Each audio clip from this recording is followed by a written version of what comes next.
En güzel o gün sen deme bir nağıldı görmürəm. Arzular gəzir, arayır seni. En güzel o gün belki de bir ömürdür bilmirəm. Sevgiden kalır çok üzür beni. Her gelen bahar dözmür, ağlayır deniz.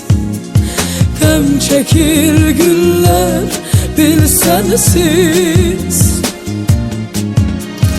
Nevneler yazır kalbim her zaman sana.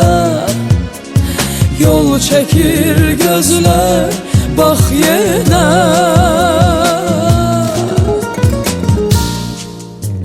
Gel benim gülüm, ömür keçir artık yeter düşünme gel. Gel benim gülüm, bu sevgiden ayrı düşüp üzülme gel. Gel benim gülüm, ömür keçir artık yeter düşünme gel. Gel benim gülüm, bu sevgiden ayrı düşüp üzülme gel. En güzel günü sen getir bana.